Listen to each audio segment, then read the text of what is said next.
MC tonight. Can we say thank you to Lillian, please?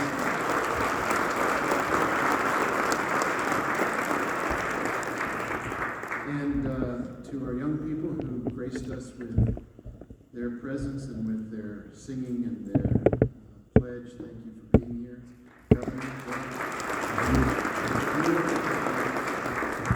Governor, Pastor, thank you, and Rabbi, thank you for being here as well. And thank you to everybody who came out tonight. I'm very grateful to my colleagues, and most especially to someone who I think everybody wishes were up here giving this speech instead of me, and that is my wife, Frances DeMose. She'd make a great mayor. Friends, it is really good to be back together. It is very good to come back after 3 years of a global pandemic, and we are blessed to be here tonight to celebrate our city. It was March 2020 when COVID suddenly appeared. It cost us lives and livelihoods, but every step of the way, Santa Fe stood together. We became closer, stronger, and more hopeful. And together, we have come through COVID. So before we celebrate our city in 2023, please join me in recognizing all those who carried us through the last 3 years. To the first responders who are with us tonight, the doctors, nurses, and healthcare providers, the community volunteers, and the hardworking people who kept the pharmacies operating, the grocery stores stocked, the construction projects moving, and the city running. Your courage and commitment deserve our thanks. If you're with us, please stand and be recognized.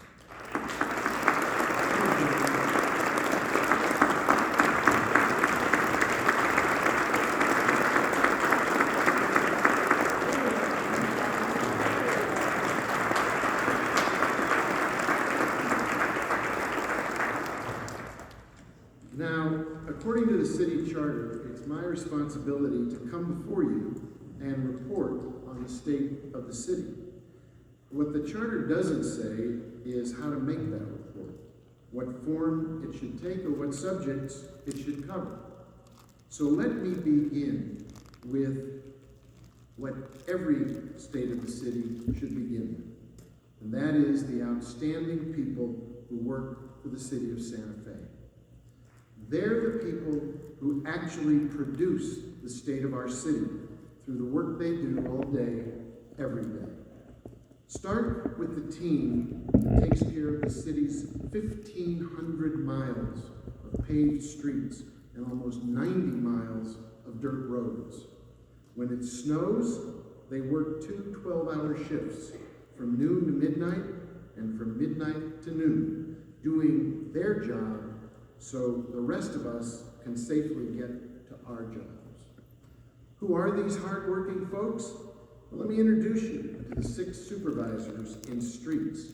There's Felipe Trujillo, who's been with the city for 19 years. Apollo Hernandez is our concrete supervisor. He's been with the city for 20 years. Marcos Escabel is the asphalt supervisor. He's been with the city for 9 years. James Gallegos is our drainage supervisor and is a 15-year city veteran. David Gonzalez is our grading supervisor with 23 years of experience with NMDOT and 3.5 years with the city. And Joe Ledoux is our equipment manager, has 14 years with the city. Now you know their names and what they do, but what's equally important is why they're plowing snow off the streets at midnight in the winter and filling 1,000 potholes a week in the spring. When you ask why they do this work, this is what you'll hear. It's one of those jobs where you don't pick it picks you. We do it so people can be safe. We do it because it gives us a sense of accomplishment every day, that at the end of the day, you've made a difference. Your city government is made up of stories just like these. Your city government is made up of people, just like Felipe, Apollo, Marcos, James, David, Joe, and their teams. Let me tell you about another great team. Sometimes these folks serve as social workers and mental health professionals. Sometimes they act as research assistants and substitute teachers. Other times they're masters of many mediums, from books to video, software to psychology. Of course, you know I'm talking about the 45 city employees who staff our libraries and the many ways they serve our community. I'm talking about Kate Cornwell, Susan Reynolds, and Lydia O'Reilly, who are our youth librarians. Because of their creative ideas like pajama story time, kids and families flock to our libraries. Thanks to Kristen Ortelli and Adam Riley, our libraries are tech lending hubs. Yes, you can actually check out a laptop and a hotspot from our libraries. I'm talking about Megan Atencio, who, as an advocate for the LGBTQ plus community, strives to make our libraries the most inclusive places in Santa Fe. When you ask these devoted community-oriented city employees, why do they do what they do, you hear answers like, a library is the one place you can still go, and there's no expectation of money. You can unlock any door you want when you come to the library. I like it because we get to help people blossom, grow, and learn. With us tonight is Felipe Trujillo from our Streets team, and Lydia O'Reilly, Megan Atencio, Kate Cornwell, and Margaret O'Neill, the library director from our library team. Your team's inspiring stories are the stories of our whole city team. Please stand up and be recognized.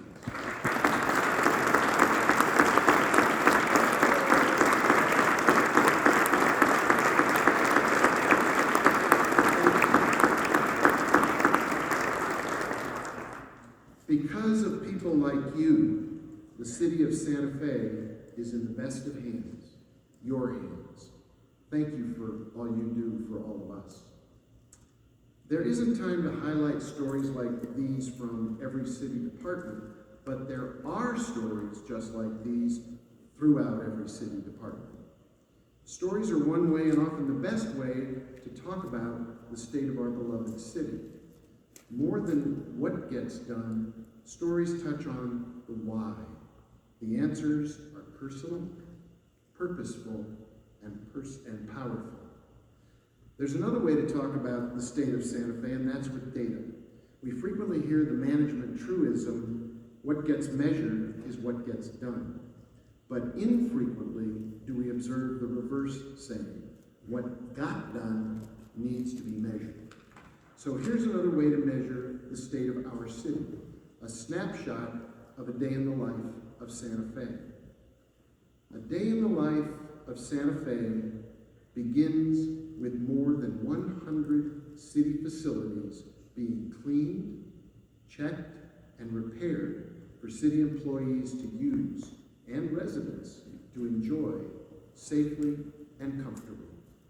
Every day, 60 residents find shelter and support at Consuelo's Place, and 8 more use a personal navigator through the Connect network to get the critical services they need. As many as 323 people call 911 asking for help from Santa Fe police officers. 1,030 travelers either land or take off from the Santa Fe Regional Airport. 8,500 homes have their trash and recyclables collected every day. On an average day, the city treats 5 million gallons of wastewater, produces 8 million gallons of drinking water, keeps 26 million gallons of water in storage tanks, and thanks to water conservation policies and practices, overall, we are using 50% less water per person than 25 years ago. 50% less rent. On any given day, 860 seniors get a meal from our senior services staff, and 77 seniors get rides to go shopping or to take care of important personal matters. Every day, 1,100 Santa Fe residents use one of our recreation facilities to swim, work out, shoot hoops, ice skate, play volleyball, and play soccer or compete in a league. A day in the life of the land use department means that 50 plans will be reviewed and 50 permits will be issued. 145 construction inspections will be completed. 40 business licenses will be issued and 5 enforcement cases will be created.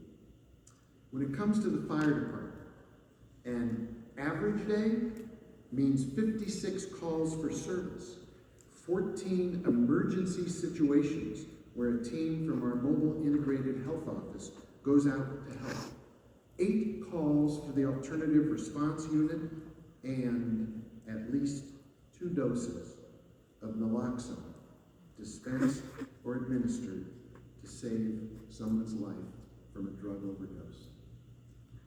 Every day, 3 new families get city funding to help pay their rent and deal with other housing costs. 2 other families become homeowners with the city's assistance, and 5 more families start their journey toward homeownership through city-sponsored and supported home buyer training and counseling programs. On any given day in Santa Fe's 77 parks, you'll see 200 Little Leaguers, 100 tennis players, 50 pickleball players, 50 soccer players, and 150 bike riders on city trails. 2,000 riders use public transit to get to school, get to work, go to the doctor's office, go shopping, or just visit with friends and family. On an average day in Santa Fe, 4,366 out-of-towners are visiting our city. 85 people stop by one of our visitor information centers for help. Another 3,505 people are just getting started planning their trip to Santa Fe by going to santafe.org. And on an average day, 15 people are happily on the Margarita Trail. That's something to applaud for too. Every day, 50 requests for help come into the Constituent Services Office through the city's web portal, and another 50 requests come in over the phone. This is just a snapshot of a day in the life of Santa Fe.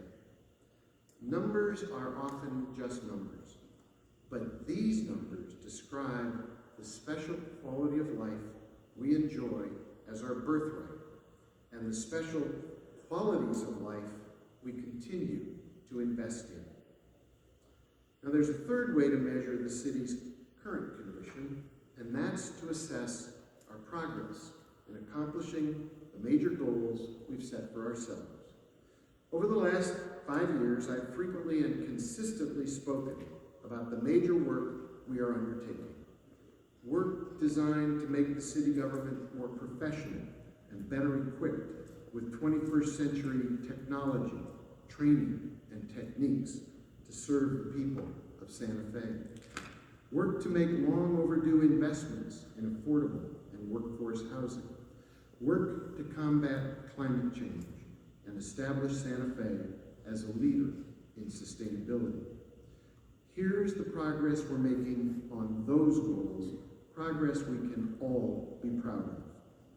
Community health and safety is our highest priority, and I'm proud of the gains that we've made. Thanks in part to the 16% pay increase we provided our police, the $750,000 mortgage down payment assistance we're offering first responders to buy a home here in Santa Fe, and the $15,000 incentive we're providing for lateral transfers into our police department we've brought our vacancy rate down to its lowest level in more than 5 years.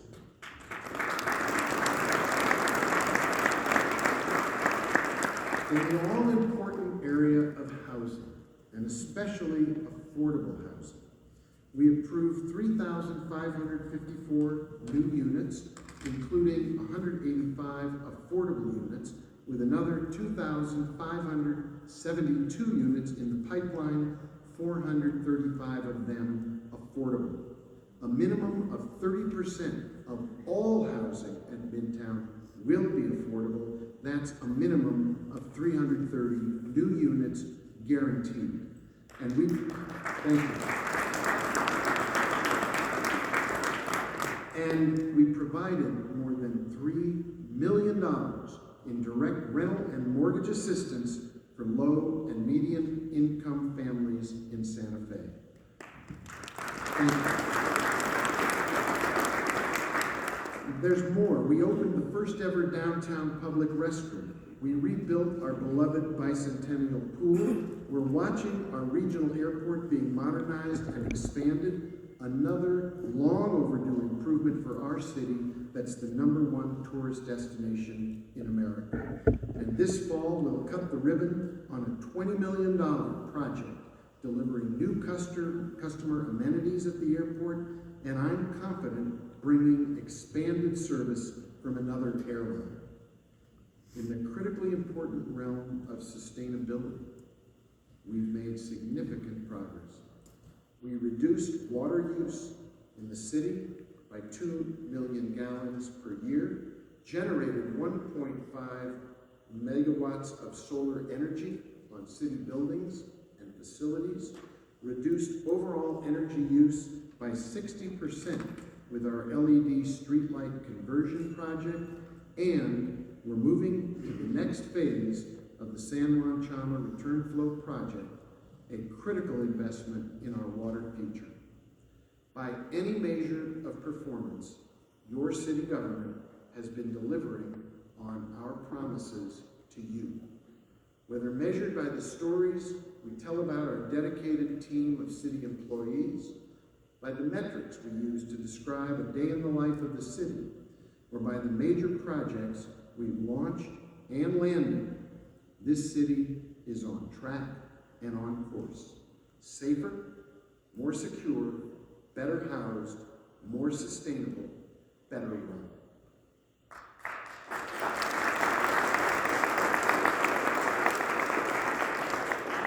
This is a good and a great city, and we are doing good and great work for the city.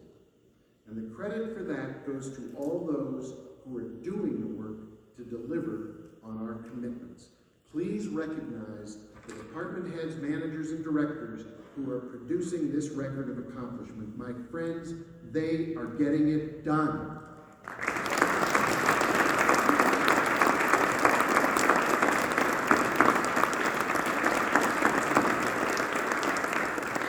Now, of course, there are places we've fallen short, and we're painfully aware of our failings.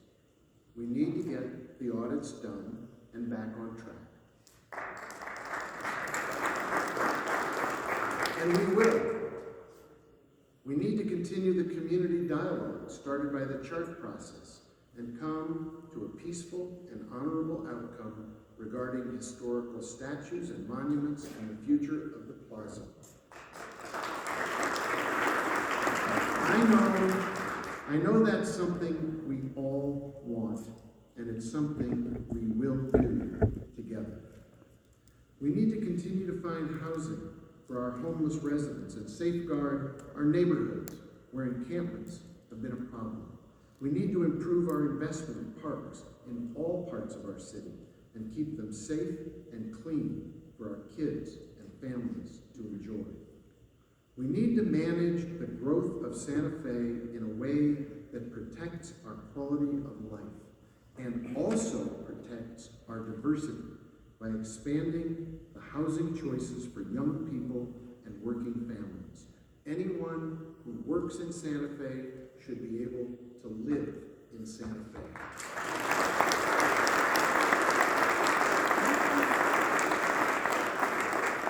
We are committed to that work. It's the work of building a better future. And that's the work we do next. We need to address both how we are doing as a community and also where we are going as a community. We're doing better than ever. Now, let's be clear about where we want better to take us. When we assemble the many programs and projects that comprise the work of the city, what is our North Star? As we move forward, as sure as we are of our footing, we need to give our course a name. We need to say out loud the larger purpose that this important work is serving. I believe the name of that larger purpose is justice. I believe it is our calling as a community to turn our work toward the cause of justice for everyone in Santa Fe, a cause made even more important by the dangerous, cynical, ugly challenges to justice we are witnessing in other parts of the country and around the world. For the past 4 months, I've had the honor and privilege to be part of a group of 8 mayors from around the country who have come together to reflect on the meaning of justice and the means of achieving it in a city. My friends, it is a timely and timeless reminder of the pain inflicted and the stain left by prejudice, bias, and discrimination. It's also served as a reminder of just how deep and fundamental the cause of justice is for all of us in Santa Fe. Our commitment to justice springs from our core values as a community. We are a city rooted in family and faith, in fairness and in respect for all. We care deeply for our neighbors. Blood relatives or not, they are our sisters and brothers, and we truly love our neighbors as ourselves. Many cities and communities around this country measure their worth in dollars and cents. What they care about is creating financial value. In Santa Fe, we care about shared values. And guided by those shared values, whenever there has been a challenge to justice, Santa Fe has answered that challenge. When the question was asked, how shall we treat our brothers and sisters who have fled their homes and come here without papers, Santa Fe gave the just answer. When the question arose, how shall we treat our sisters and brothers who are out in the cold with no shelter over their heads on a code blue night, Santa Fe gave the just answer. Santa Fe gave the just answer when we committed the money to build the teen center, then built it, furnished it, and staffed it. Santa Fe gave the just answer when we put $12 million into our affordable housing trust fund. When we launched a $500,000 project offering a guaranteed income to young, low-income families who are attending the community college, that is life-changing justice. And when we backed that guaranteed income project with another $1.5 million from federal funding, we are making life-changing justice our answer to poverty. When we create a solarized Santa Fe program and fund the first steps toward a green bank that enables lower-income residents to solarize their homes, reduce their utility bills, and participate in the fight against climate change, we light up our community with justice.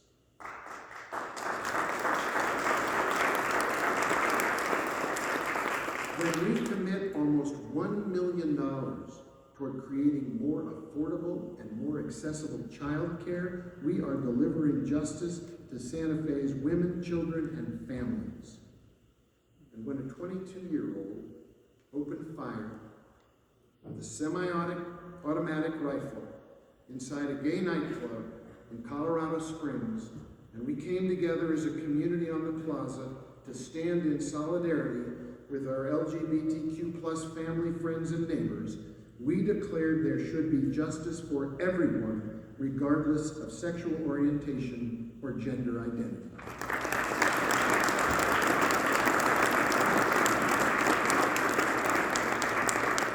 And now when we post signs saying that guns and dangerous weapons will not be permitted in city buildings and on city property where our children are involved with a school-related activity, we are saying loud and clear that our values are our moral compass, and we will use justice as a shield for Santa Fe's children.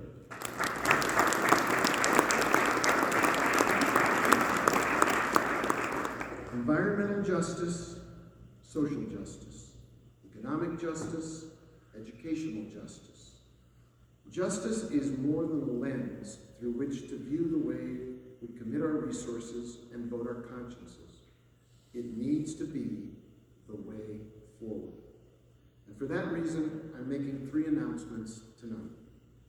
First, we will be working with the neighbors and community groups in the Hopewell Man area in a focused effort to protect them from gentrification and displacement.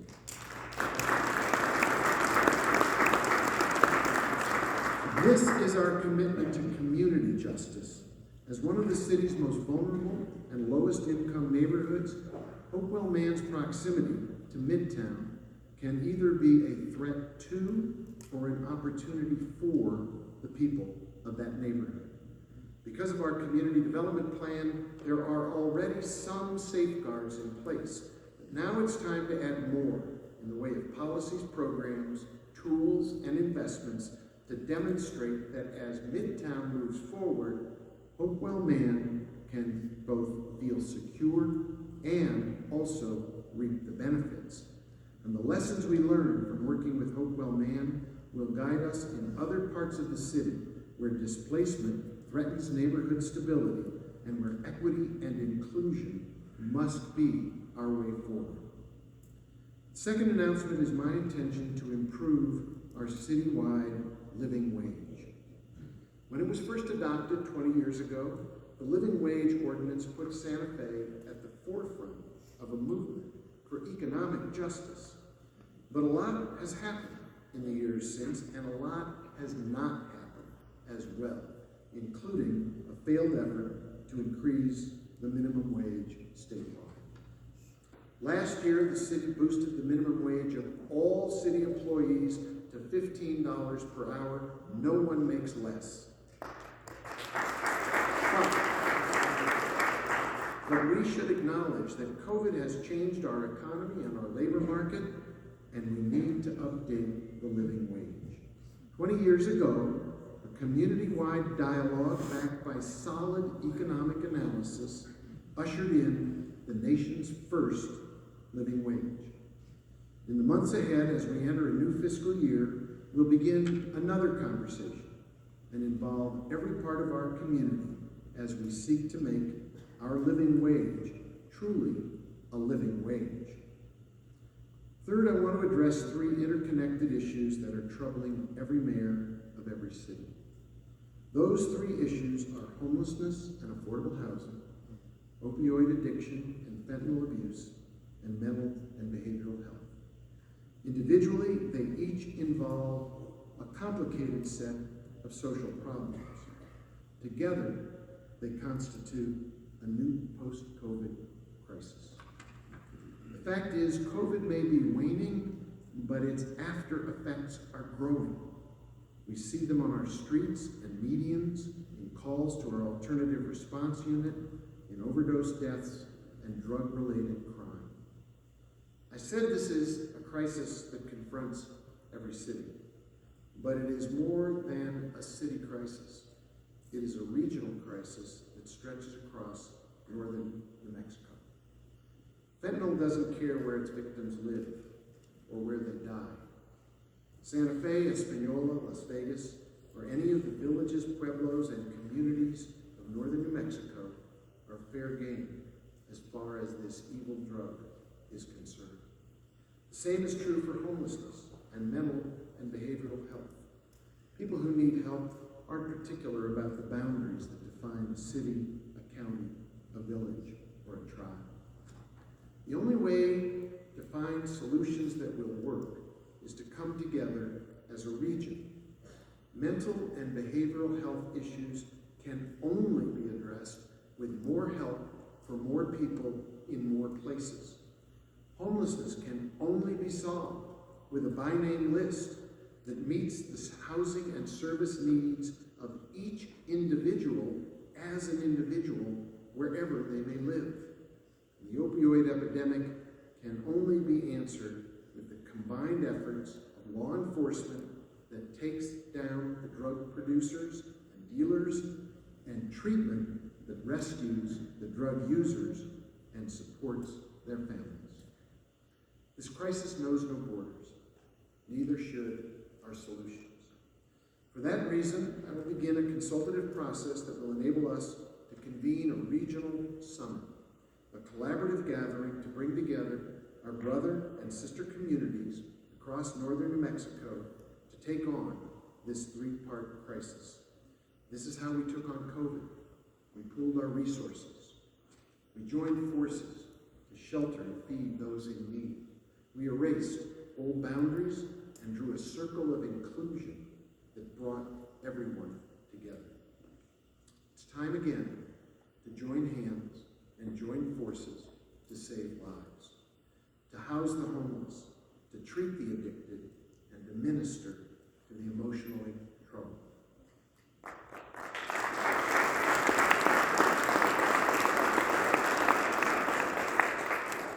What doth the Lord require of thee? Asked the prophet Micah in the Old Testament.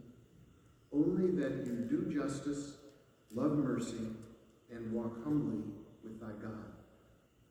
More than 2,500 years later, those words continue to ring out across the land in a clarion call for community, a simple path toward a good community. Nowhere does it sound more clearly than here in Santa Fe, the city of Holy Faith. We have those values, and we practice them as a good community. At the same time, we recognize the present-day pitfalls that represent the moral hazards that Micah was warning against. Their forms today are all too recognizable. The ugliness that too frequently manifests on social media, the cynicism that too often infects public dialogue, the anger that too easily surges to the surface. It's too easy to lose sight of our blessings, our history, and our shared values. So as we leave this celebration of Santa Fe, let us take a moment to offer a few final words of gratitude for our past, thanks for our present, and a promise to our future. We owe much to those who came before us. We owe much to those who serve us today. And we owe all that we have to those who will come after us to make the Santa Fe we leave them better, safer, more inclusive, and ultimately more just than the city that was entrusted to us. Thank you, and may God bless you, and may God bless Santa Fe.